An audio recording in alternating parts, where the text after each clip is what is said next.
Bonjour à tous les amis, j'espère que vous allez bien. Très heureux de vous retrouver dans cette vidéo comme tous les samedis. Top and flop, le meilleur, le pire trade de la semaine. Dans une semaine qui était encore compliquée pour ma part. Semaine dernière, j'ai fini dans le vert. Fin de semaine, un petit peu au finish sur un beau ratio de 3. Cette semaine, l'histoire est quasiment la même chose. Semaine un petit peu compliquée du côté des indices à lire. Un marché qui se cherche un peu. Je ne sais pas comment vous avez vécu cette semaine. Si vous avez réussi à vous en sortir, bravo. On a essayé d'être extrêmement discipliné, mais surtout sélectif. Vous allez voir que les setups sont plutôt bons. Il y a un ou deux trades qui sont peut-être un peu plus joueurs, que j'aurais pu éviter, mais les setups étaient là. Voilà, encore une fois, systématique. La vie, c'est pas un kiwi, on n'est pas dans le monde des bisounours. C'est pas plus 1% tous les jours. Il y a des phases où on va être performant, des phases où on va être moins performant. En ce moment, c'est un peu plus compliqué. Les mouvements du marché sont un petit peu plus erratiques. Ils se font beaucoup avant les Open. On a un peu de volatilité. C'est comme ça, il faut s'y faire. Je vais quand même vous présenter bien évidemment la semaine.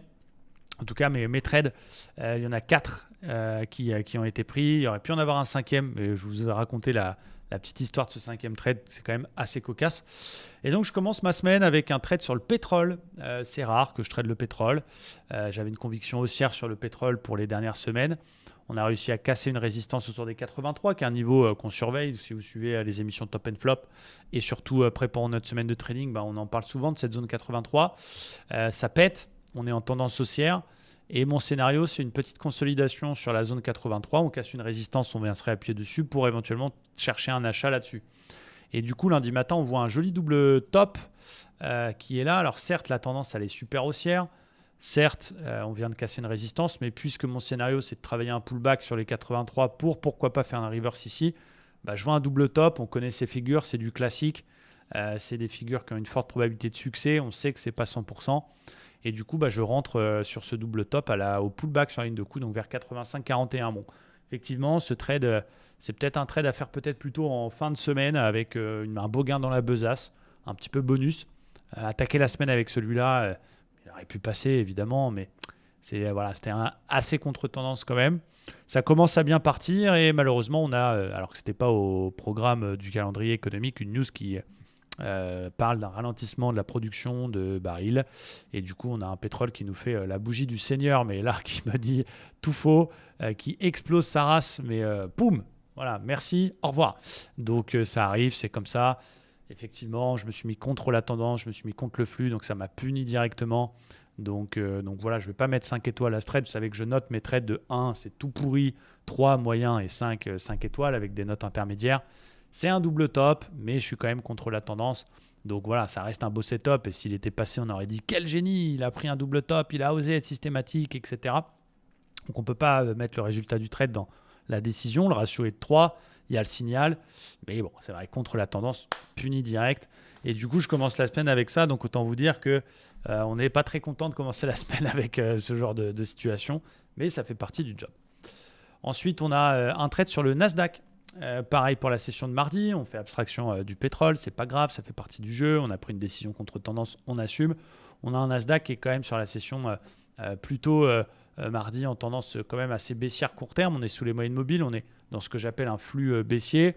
On valide également une espèce de double top et on a cette zone qui nous embête, les 660. Je vous en avais parlé dans la vidéo LNDJ. Alors, c'était pas tout à fait les mêmes prix puisqu'on a, même si le changement d'échéance c'est vendredi prochain, les plateformes passe déjà à l'échéance décembre. Donc, on a les prix du contrat décembre Z, Z3, Z 2023, vous l'appelez comme vous voulez.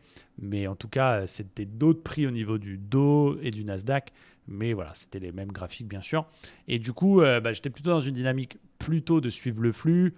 Les 2 dernières semaines, on a réussi à s'en sortir, mais il y a eu beaucoup de trades contre flux. Donc, on a un peu plus envie d'essayer de suivre ce qui se passe. Et du coup, on a un open un peu space au niveau de mardi. On fait ping-pong comme ça un petit peu autour de cette fameuse zone que vous voyez, qui est toujours un peu un support. Regardez, je dézoome un peu. C'est une polarité, résistance, support, support, support, support. Et on merguez un peu là-dedans. Et en début de séance, on fait un petit combo que j'aime bien travailler. Alors, ça marche très souvent. Ça a encore marché vendredi. Ça a marché plusieurs fois ces dernières semaines. C'est un setup qui a une forte probabilité de succès. On est dans le flux. On est en M5 à ce moment-là.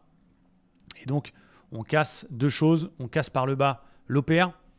et le 61,8 du dernier mouvement de hausse. Donc vous voyez ce 61,8 qui est ici, je casse ces deux choses-là. Donc je me dis ok, pourquoi pas tenter une petite vente tranquille avec un stop assez court au-dessus de la bougie qui casse l'OPR pour aller chercher mes 100%, et pourquoi pas la zone d'après, on avait une zone un petit peu en dessous, ce qui aurait pu donner un très très beau ratio. C'était un autre niveau de polarité sur les autres unités de temps. Donc je tente ce petit trade tranquillement dans le flux. Je me dis je suis en confort, je suis ce qui se passe. Je suis bien, oh, je suis bien dans ce trade.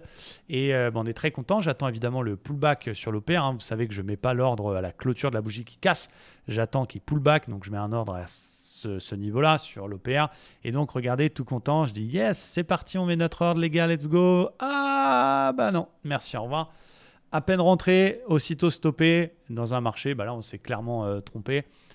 Et un marché qui se met à faire des hausses et puis des baisses et puis des hausses et puis des baisses, mais qui part plutôt à la hausse et en fait qui vient tenir son support. Donc là, je ne vais pas dire que c'est le trade parfait. Je pense que peut-être un petit esprit un peu revanchard du pétrole du matin. C'est pour ça que je suis moins à l'aise quand je fais une activité de trading le matin, parce que en fait, soit tu as fait un TP et donc du coup ta journée elle est finie, tu n'as même pas à travailler les US l'après-midi, soit tu as fait un SL et du coup tu attaques ta session US à essayer de rattraper entre guillemets ton SL. Donc du coup, voilà, ce trade, je ne vais pas dire qu'il n'est pas bon parce qu'il y a un setup et encore une fois, on le sait, avec des ratios de 2, des ratios de 3, il faut gagner 25% du temps pour être break-even. Ça veut dire que sur 100 trades, tu prends 30 TP et 70 SL. Si tu gagnes 3 fois ton risque, mathématiquement, ça marche. Donc ça veut dire qu'on peut accepter de prendre des SL. Et encore une fois, il y a plein de semaines où j'ai fini en fort vert, où dans la semaine, il y a des stops. Donc il ne faut pas avoir peur du stop loss. Mais c'est vrai que le fait de prendre un double top un peu scolaire, bim, merci, au revoir, tu prends une cassure d'OPR, à la limite, je m'en fous de me faire stopper, mais si je rentre, il part direct dans l'autre sens, c'est chiant, quoi. Donc, vaut mieux en rigoler. Des fois, c'est peut-être mieux comme ça que de rester 1 heure pour prendre un SL en position. Mais je pense que mon erreur, là, pour le coup, et je vous en parle, c'est d'avoir essayé de shorter avant d'avoir clairement bien cassé cette zone-là et d'être passé en dessous. Finalement, la zone polarité était plus forte que le reste. Et donc là, il est complètement parti dans l'autre sens. Et ce qui était assez amusant, c'est que lors du plan du matin, on avait vu cette zone qui était ici, ce niveau polarité résistance, qui était un niveau que je voulais shorter. Mais c'était 16 080, je crois. En tout cas, c'était un niveau important qu'on avait repéré sur cette journée-là. Et du coup, malheureusement, je voulais shorter ça, mais je n'ai pas eu de signal. Donc double frustration parce que c'était mon plan initial, c'était de vendre les plus hauts dans cette zone ici. Vous regardez, hop, je décale. Donc ouais, on fait un niveau. C'est pas, je dis pas que c'est facile, mais c'était d'essayer de vendre ce niveau-là. Mais du coup, j'attendais une bulle, j'attendais une petite div pour aller rechercher l'OPR. Mais j'ai pas eu le signal. Dommage parce que si on avait eu un petit setup du seigneur, une petite bulle apesanteur qui va bien là-dedans, on aurait pris ce trade et on aurait fait une très très belle session finalement. Tu peux perdre un SL si tu fais un ratio de 3 derrière. Tu finis à plus 1. Donc voilà, donc c'est un peu frustrant parce que je trouve qu'on voit bien quand même les niveaux. Si vous suivez les LNDJ tous les matins, on voit bien les zones. Mais c'est un peu dur à catcher, les mouvements sont un peu violents. Donc voilà, on prend notre mal en patience et c'est comme ça. Un autre trade que je vous montre qui était plutôt cool aussi, c'était sur la session de jeudi. Mercredi, on n'avait pas trop tradé. On était sur la session de jeudi. Pareil, j'avais envie de suivre le flux. Moi, ce trade, je pense qu'il est bien. On a un marché qui dégueule à ce moment-là. On a un Nasdaq qui baisse. On est vraiment clairement en flux baissier. On n'est pas encore sur un niveau suffisamment important pour que je tente des achats contre tendance. Il y avait peut-être des petits achats à faire. Encore une fois, je ne dis pas qu'il n'y avait que mes méthodes et il y avait peut-être des petits achats à faire. Mais en tout cas, j'essaie de suivre le flux au maximum, d'être dans la tendance trend is your friend. Donc, chercher des ventes et chercher des ventes sur rebond. Donc, le plan en début de session américaine, c'était d'attendre le retour sur le plus bas cassé précédent pour essayer de shorter cette zone qui nous donne une polarité. Donc, on a une bulle apesanteur du seigneur dans cette zone-là.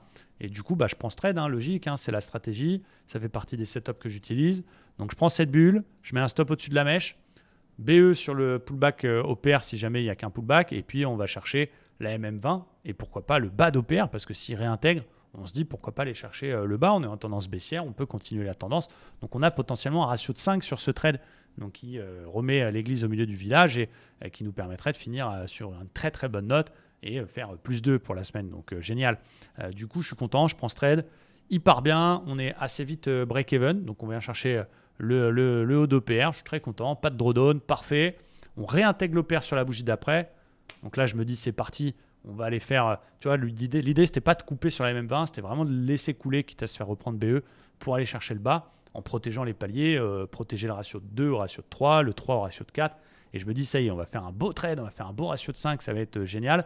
Et puis malheureusement, il rebondit et il vient me ressortir, mais quasiment au point près, BE pour finalement après merguezer, faire quand même l'objectif de la bulle et puis nous faire un ratio de 3, mais ressortir et puis faire en fait jamais aller chercher le bas d'OPR. Donc dommage, on voit bien un marché carrément PLS, en range, les moyennes mobiles les unes dans les autres. Donc voilà, on avait eu des news chinoises à ce moment-là sur notamment Apple qui avait été bloqué par le gouvernement chinois, qui était en fort baisse en pré-market jeudi. Donc voilà, je me disais, bas d'OPR, c'était crédible en tout cas. Donc ce trade, il est super bon, je le trouve, c'est un beau 5 étoiles. C'est-à-dire qu'on ne bricole pas à acheter ou vendre des zones un peu comme ça pour voir. On attend vraiment du signal 5 étoiles. Et puis malheureusement, les BE, ce n'est pas une perte, il ne faut pas confondre. Mais c'est vrai que si tu prends des stops et que tes TP, c'est des BE, malheureusement, mathématiquement, c'est moins évident. Donc voilà, ça met toujours un petit peu la frustration de prendre un BE. Un trade Forex que j'ai fait cette semaine, que j'estime pareil, assez sympa. On est sur le GBPAUD, qui est une paire en tendance. C'est pas tous les jours. Beaucoup de paires de Forex sont en range. Là, on a une belle paire en tendance haussière. On est en daily sur votre écran. Donc, vous voyez une très nette tendance haussière. Donc, je veux faire des achats sur le GBPAUD. En 4 heures, on a un petit retournement puisqu'on a une phase de consolidation ici. Mais on fait un plus haut que le précédent. Donc, je me dis, OK, super. Le GBPAUD nous montre qu'il a envie de se retourner et pourquoi pas aller rechercher les plus hauts récents. Ça peut être pas mal. Donc du coup, j'essaie de l'acheter et je me dis, je vais l'acheter un peu plus bas. On a une zone que je vous ai matérialisée en vert ici, qui est une zone de FVG. Vous connaissez très certainement ça et qui a un niveau support intéressant. Donc je me dis, OK, je vais essayer de choper ça dans cette zone. On a vu que ça avait déjà été touché. Donc l'idée, c'est pas d'acheter n'importe où, c'est pas de prendre le W qui est ici. C'est vraiment d'attendre cette zone 1,95 et d'attendre un petit signal. Donc du coup, tranquillement, on attend ça, gentiment. Il vient nous chercher notre zone. Donc j'ai pas envie d'acheter one shot, comme on dit, la zone. J'attends un petit signal du seigneur. Donc là, je vois une petite divergence M15 qui se met en place. J'attends évidemment de voir si elle se valide. Hop, elle se valide, cette divergence. Magnifique. Je suis méticuleux et j'attends le pullback bruit. Donc vous voyez tout en bas de votre écran le RSI. Donc on a une belle divergence. Pullback bruit, donc j'arrive à rentrer très très bien. Donc je rentre à peu près par ici. Sur le GBPAUD. Magnifique. Je n'ai pas un stop sous la divergence parce que je me dis c'est un peu trop court. Je vais respecter mon plan habituel et je vais mettre un stop sous le plus bas précédent. Donc tranquille. Et je vise non pas trop gourmand les plus hauts, mais je vise la petite résistance plus haut récent. Là, ça peut être pas mal. Ça nous donne un ratio de 4. Donc c'est un trade qui peut être sympa. Et on a vraiment chopé un très très bon point d'entrée. J'ai la chance de voir... Alors, ce trade, au début, il merguez un peu. Il part tout doucement. On va faire le break-even. Donc, je passe BE au ratio de 1. Comme d'habitude, je protège mon risque dès que je gagne le risque. Donc, au ratio de 1. Et je me dis, OK, je ne peux plus perdre, tant mieux. On peut soit rien perdre ou soit gagner un ratio de 4. Et du coup, malheureusement, sur la nuit de jeudi à vendredi, eh bien, ce trade vient me rechercher le prix d'entrée. Et on voit que cette zone, elle tient puisqu'on refait support dessus, etc., etc. Donc, du coup, un peu déçu, évidemment. On ne va pas dire qu'on est content de faire des BE. Le plan, il fallait oser le prendre. Je suis content de ça. Et voilà, ça aurait pu partir. Donc, c'est cool d'être BE assez rapidement sur ce genre de situation. Et on le sait, sur le long terme, ce n'est pas sur un trade, ce n'est pas sur une position. Sur le long terme, en prenant des super setups Forex, eh bien, si on a des ratios de 3, des ratios de 4 comme ça, eh bien, ça sera ultra rentable. Donc, il n'y a pas de lézard. Et la semaine se termine en beauté. La semaine, donc là, à ce moment-là, on est un petit peu en perte. Voilà, comme souvent ces dernières semaines, on l'a fini au finish. C'est ce qui s'est passé la semaine dernière. C'est ce qui aurait pu se passer la semaine d'avant avec le beau ratio de 4 sur le Dow Jones. Rappelez-vous que la plupart des membres ont pris, sauf moi, parce que je me suis fait BE pour quelques tout petits mouvements. Et du coup, je suis plutôt dans une dynamique de jouer un rebond technique de début de séance sur la session américaine. Mon plan de base, regardez cette zone en grise ici, polarité, c'est d'aller attendre cette zone pour shorter. Donc vers les 35 000 chiffres ronds, c'est le plan que je vous ai partagé le matin, si vous me suivez dans le Traders Gang sur Telegram notamment. C'est de se dire, OK, on va le laisser aller chercher la zone 35, rebondir un petit peu. On a à ce moment-là un VIX en baisse, on a un dollar et les taux 10 ans qui corrigent un peu, puis on n'a pas de news du côté des US. Donc j'imagine qu'il peut reprendre un petit peu de couleur, qu'il peut venir chercher les 35, qui devient ma zone de short. Et du coup, en début de session, ce qu'on voit, c'est qu'on est là, comme ça, on a un beau canal, vous avez remarqué, un beau canal haussier. Et on a un combo que j'aime beaucoup, qui est le combo 61,8 plus OPR. dans un petit flux à ce moment-là qui est haussier. Et tout début de séance, on a une belle cassure d'OPR, assez sympa.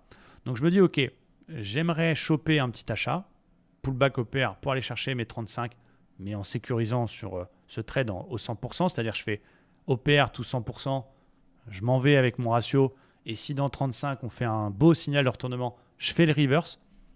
On est là, on est en live. Je dis aux abonnés, voilà, je vais placer mon ordre et on me pose une question sur les contrats futurs, justement. Alors, je ne dis pas que c'est de la faute des abonnés, au contraire, ils sont là pour ça, pour poser des questions et il n'y a aucun souci, vraiment, il y en aura d'autres des setups et la plupart des membres de la communauté l'ont pris, donc je suis très très content pour eux, même si j'aurais préféré évidemment l'avoir aussi dans mon portefeuille. Du coup, en faisant mon explication, je rate l'entrée, on a une bougie qui s'approche, puis un vrai pullback.